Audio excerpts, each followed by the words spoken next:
Hello, this is World Business Report from the BBC World Service, where we bring you the latest in money, marketing, manufacturing, and yes, much, much more. Please review us, rate us, share us wherever you can. BBC podcasts are supported by advertising. At Doctors Without Borders, we know minutes can make the difference in a crisis.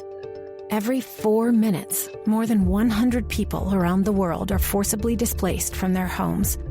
Every 2 minutes, one child loses their life to malaria. And every minute, 5 children die from malnutrition. Minutes matter. Take a minute of your own time to make a life-saving gift at doctorswithoutborders.org/BBC. If you're listening to this podcast, you must recognize the value of asking questions. At Aramco, our questions help us engineer a better future. How can today's resources fuel our shared tomorrow?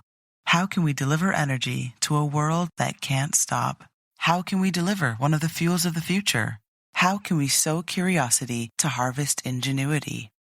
To learn more about how innovation drives us forward, visit aramco.com/poweredbyhow. This is World Business Report from the BBC World Service. Hello, I'm Sasha Twining. On today's programme, inflation in the US is now rising at its fastest pace for almost 40 years. We'll be in Kentucky in the south to hear from Americans struggling to put food on the table. Plus, General Motors announces its latest investment into EV or electric vehicle production. We'll hear why all car manufacturers may have supply issues coming down the line and how they're racing to go green. I think what you're seeing now is an arms race. They don't want that to happen with batteries, so that's why you're seeing a lot of these moves now. Well, let's start the programme with inflation. And the cost of living in the United States is rising at its fastest pace for almost 4 decades. Inflation rose 6.8% in November compared with the same month a year ago. Now, economists and politicians will look at that number and talk about it. Ordinary Americans will feel that number in the pocket or purse. It has real impact on the finances of everyday families. We'll hear from an expert in inflation in a moment, but first let's just take you to Louisville in Kentucky. It's an area where 1 in 7 residents rely on free food given out by charities. The BBC's Michelle Fleury went to see how people there are feeling the pinch. When I go to the store, it's like it'd be a reasonable price. And then if I go back next week or the week after that, it's like it done shot up $2-3 extra dollars. In Louisville, Kentucky, local resident Lachey Green has seen firsthand the impact on the most vulnerable in her neighborhood. People have to pay their rent, their utilities, and other stuff like that. And then with the groceries going up like that, people are like, well, something has to give. I'm probably going to have to skip out or be short on this bill, or I'm going to have to not do this, or I'm going to have to shortage on certain things because we have to make up for the food. This community, West Louisville, has been designated a food desert, meaning that the people who live here don't have easy access to healthy and affordable food. And with inflation now rising faster than incomes, that's putting even more pressure on local food banks. How has inflation impacted those you serve? Inflation impacts everybody. Ali Johnston works at Neighborhood House, helping residents in West Louisville with food and other basic needs. I mean, I have noticed a difference in prices for myself when I go to the grocery store. Anybody has. So what you are looking at is our food bank. She gives me a tour of the recently expanded pantry, now triple its previous size. So, I mean, how much has demand increased because of the pandemic? About 15 to 20%. They get their food a short drive away from Dare to Care, a food bank that supplies pantries across the region. We have a 13-county area. It's 5 counties in southern Indiana and 8 counties in Kentucky. But Annette Ball, the program's director, tells me that like those they serve, they too are being squeezed by high inflation and supply chain problems. There are so many delays in getting product here. So we've seen our lead times of 1 to 2 weeks turn into 4, 6, even 8 weeks. In a giant warehouse, forklifts move deliveries of shelf-stable as well as fresh produce onto shelves. Hi, Tommy. Hello, how you doing? Sorry to pull you out of the fridge there. It's okay. But I was just looking at this pallet, which is about 15 foot high. Do you normally have this much stuff in here at any one time? No, absolutely not. The reason why we have so much is because of the supply line. Thomas Ray Gibson is Dare to Care's long-time operations manager. We ordered it earlier in the year, and it just took us long to get here. It just compounded like everything else. Then we have our regular stuff that comes in. And then all of a sudden, all this came in, so we got like triple what we usually get. That's why we have the pyramid of food here. So it comes in bunches. It will have some periods where it'll be slight, and then some periods it'll be heavy. In another room sit boxes ready to be sent to local food pantries, each now more expensive to put together, explains Annette. We pay for freight. Sometimes the items are free, sometimes we're paying for them. Freight has doubled, even tripled in some instances. And that's not the only rising cost. A lot of what you see here comes from surplus, extra food that supermarkets don't need. Right now, there's not a lot of excess because there's such demand and prices are going so high. And with demand outpacing supply, Annette says Dare to Care is having to pay retail prices. Overall, we're spending a substantial amount more. So we're going to have to make some tough decisions. Are we going to be able to increase that budget? Are we going to have to stretch our resources?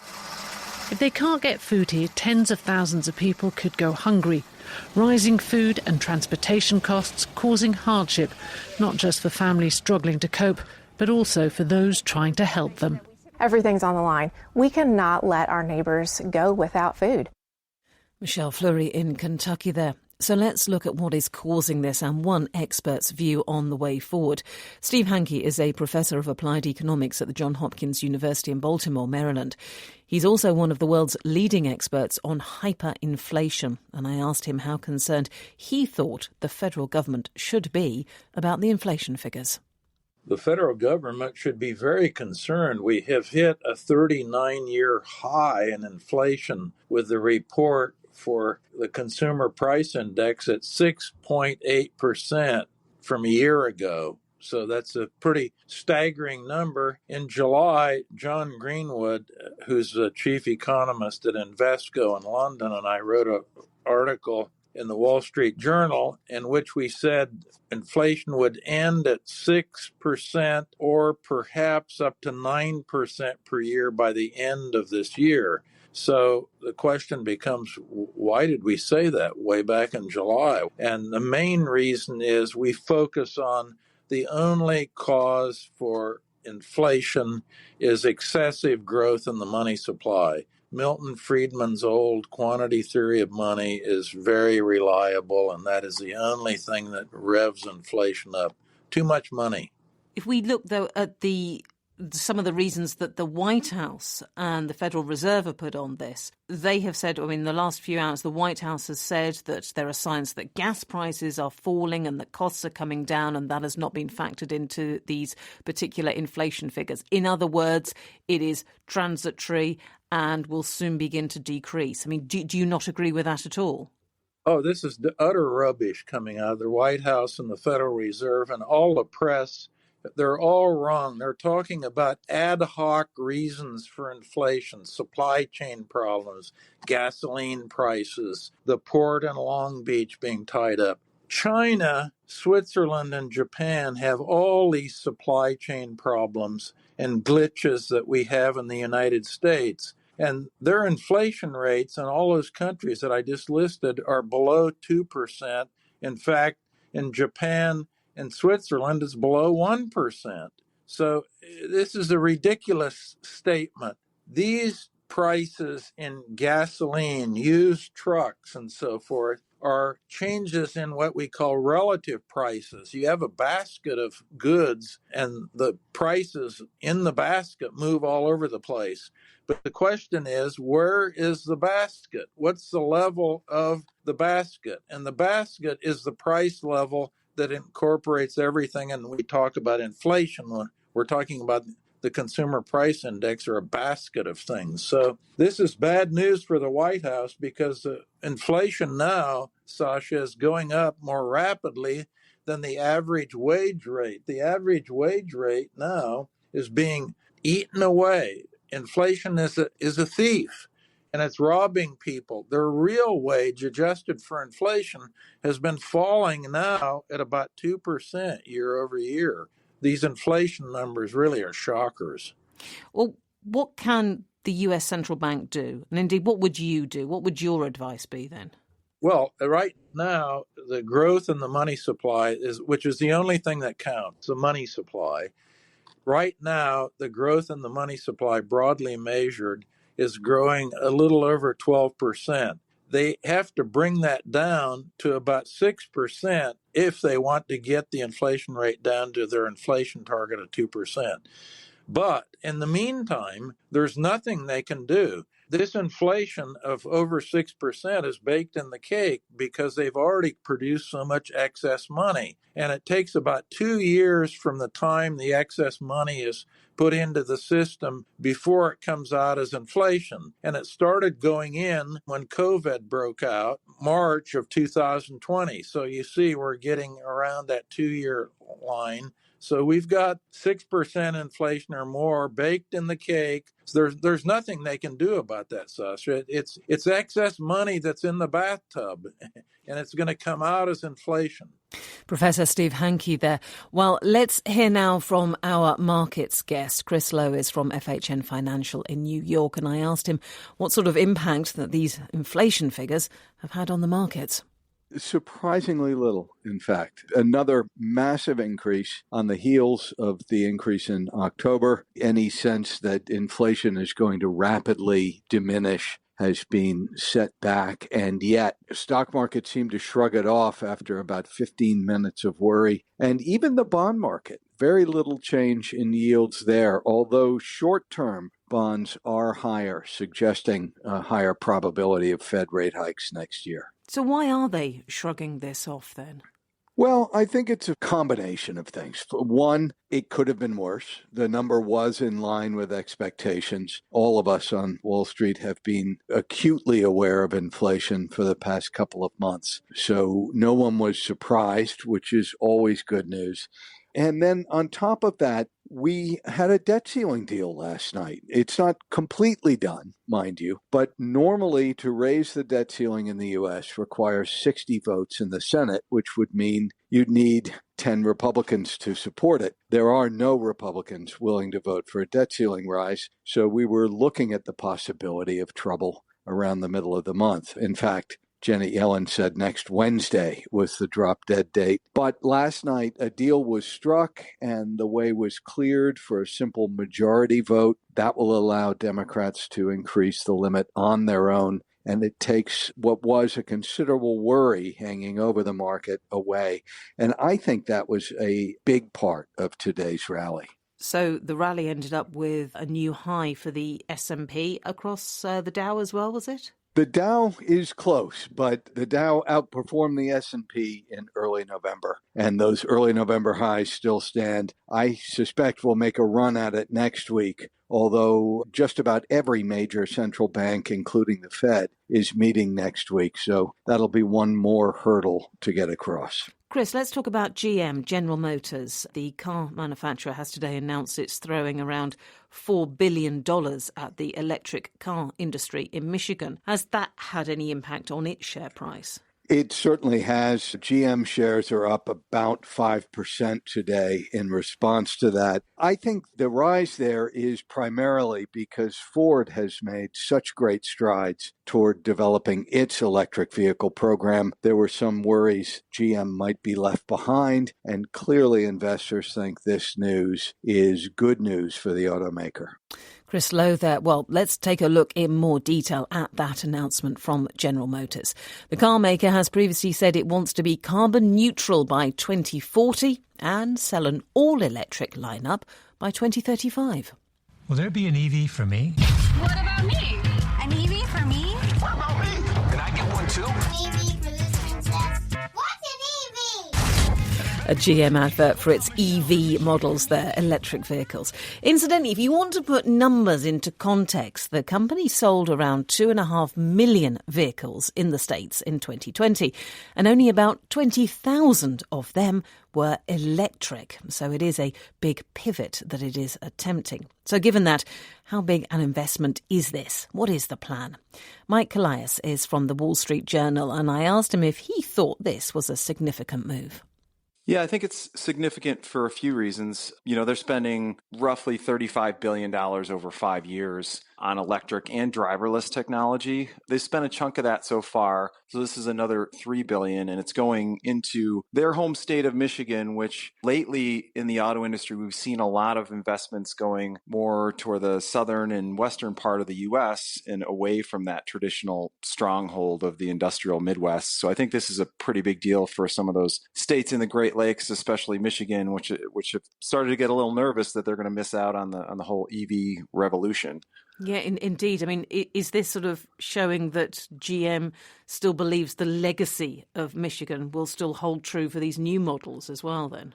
Yeah, I think that's right. And I think what GM's trying to do, much of their factory network is based in Michigan already. And GM is trying to not build greenfield sites every time they need more factory space. And so they're trying to work with what they have. And they do have quite a few factories that are a bit underutilized. And so I think what you're seeing is GM's hoping to save some of the massive cost of transitioning their lineups to electric vehicles by retrofitting existing plants. And I think they feel like they can do this more quickly and less costly by using what they already have. So what is the money for them, Mike? How are they investing it?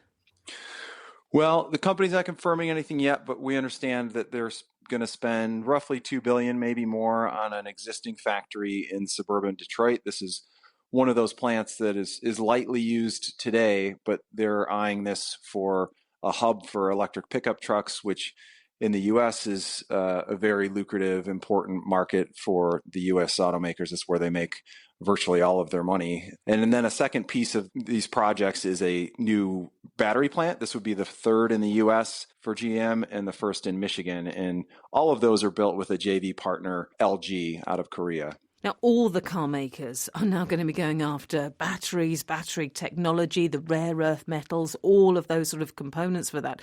I mean, will the supply be a challenge to GM or indeed a challenge to the entire industry?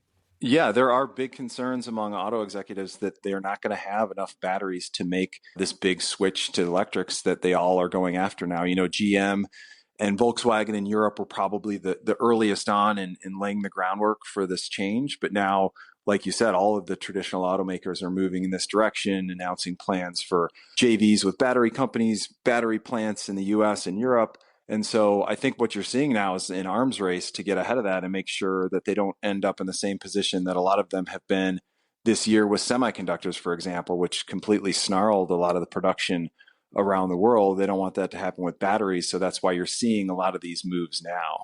And where does General Motors sit in the EV market? Or rather, where do they want to sit? I mean, do they want to rival Tesla in EVs?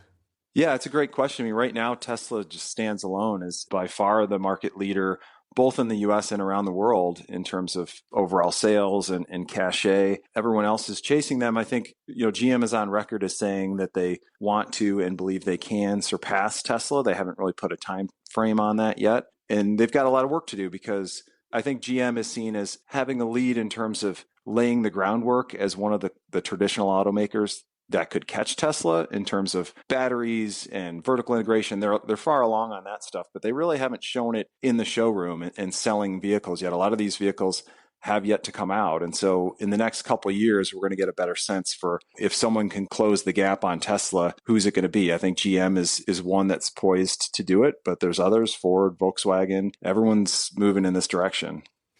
Mike Elias from the Wall Street Journal there. Now, when the military took control in Myanmar in February this year, people took to the streets.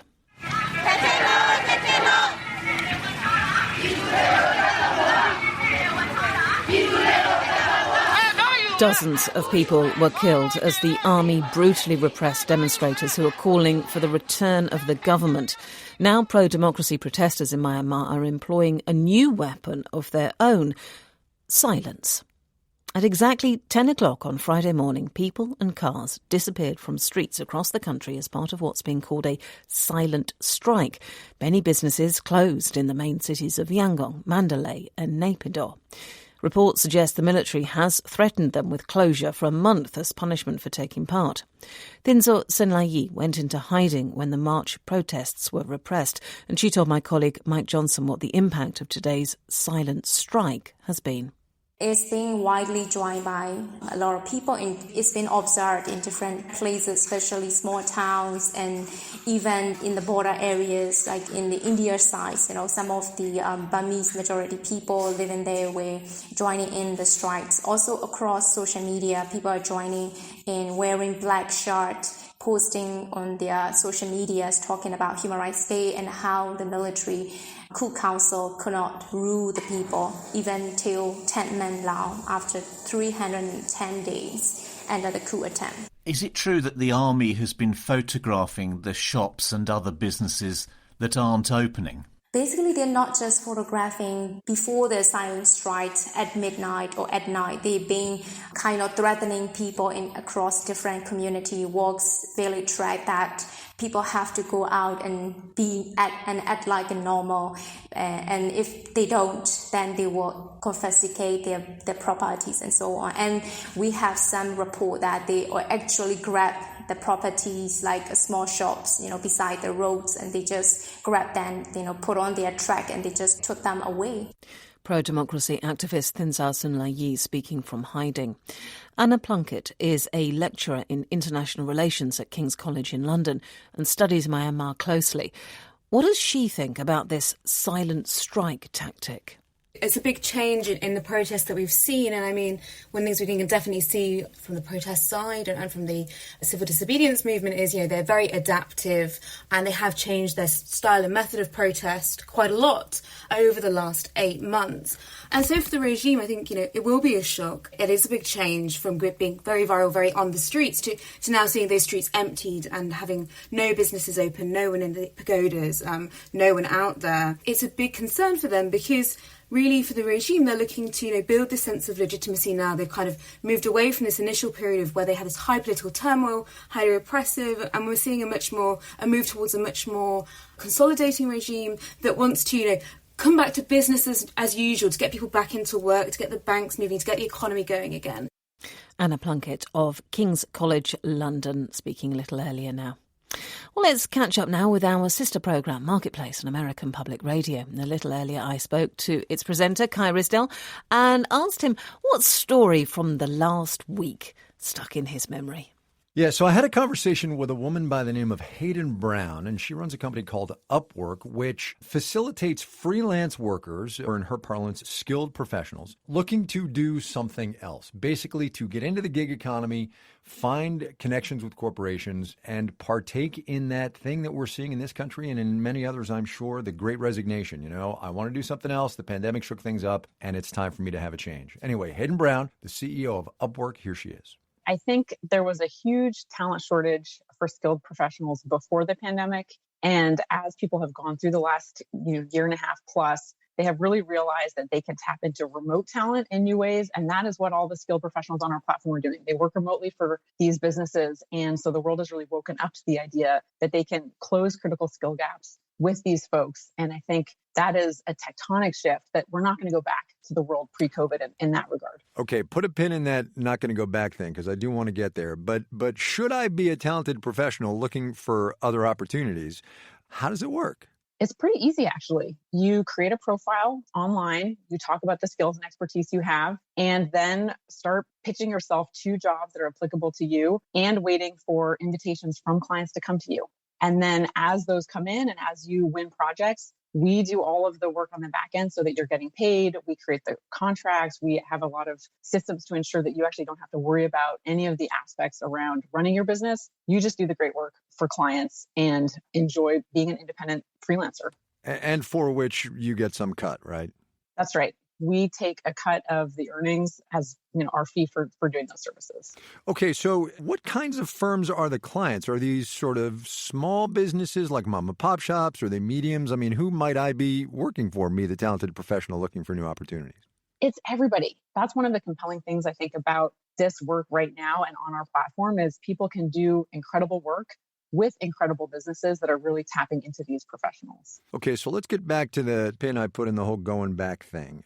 it seems clear that the American labor market and the way we work has changed. Do you believe, I guess you do believe that it has changed now forever? It has, Kai. It absolutely has. I think people experimented during the last year and a half with remote work, formed new habits, broke old ones. They realized that things that previously were totally normal, like the daily commute or listening to colleagues while they were working in the office, they can't imagine going back to those things now. And that's true for both professionals and for the businesses seeking to work with those professionals. Bigger labor market question for you. If I say we have a labor shortage in this economy right now, what do you say? I think we have a labor mismatch. Businesses have been looking in the wrong places for the talent they need. And as they're realigning where to look for that talent, such as in the independent workforce, they're actually finding those skilled professionals that they didn't know existed in those pockets. So we did an interview the other day about the mommy track and how remote work and hybrid work can really be detrimental to women who are on the hybrid work track because they're not in the office, not a lot of FaceTime and all of that, which I'm sure you're versed in, having done this for a long time.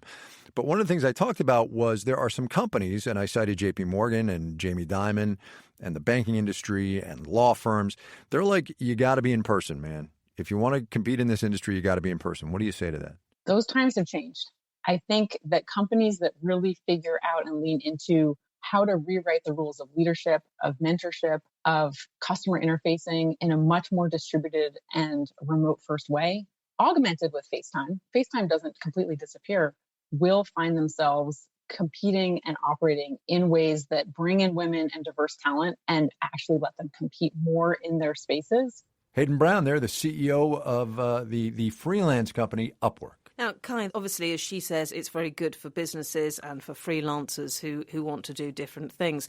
But what about the long-term health of this sort of business model? I mean, is this good long-term for freelancers who may, as they get older, need more security or may need to show sort of, more of a regular freelance income if they're looking for mortgages and the like? Right. I think that's exactly it. And I think that's one of the many great unknowns about the global economy coming out of this pandemic is what work is going to look like. I believe what she said, and the more I think about it, the more I've come to believe and understand that work as we know it is never going back to the way it was. Personally, there are some things that I've been doing in the pandemic that I'm not going to give up. My company, luckily enough, is flexible for me to do that. But there are places that aren't. And I think workers are going to say, you know what? I need X, Y, and Z in my life that I got from the pandemic. And we as a society are going to have to find ways to support that because people are going to demand it fundamentally. Karen Risdell talking about how freelancers may fit into this new world of work. If you have any views on that or indeed anything else we've talked about on today's programme, do get in touch. Our email address, as always, is world.business@bbc.co.uk. This is World Business Report. Thanks for listening. If you're listening to this podcast, you must recognize the value of asking questions. At Aramco, our questions help us engineer a better future. How can today's resources fuel our shared tomorrow? How can we deliver energy to a world that can't stop? How can we deliver one of the fuels of the future? How can we sow curiosity to harvest ingenuity? To learn more about how innovation drives us forward, visit aramco.com/poweredbyhow. Hi, I'm Isabel Berwick, and I'm the host of Working It. It's a new weekly podcast from the Financial Times about doing work differently. So that's things like unlimited vacation time, wild perks, and the wellness craze. On Working It, we'll separate the good, the bad, and the woo-woo. I'll be joined by fellow FT journalists who report on these stories every day, and together we'll figure out what really works. So that's Working It from the Financial Times. Listen and subscribe now.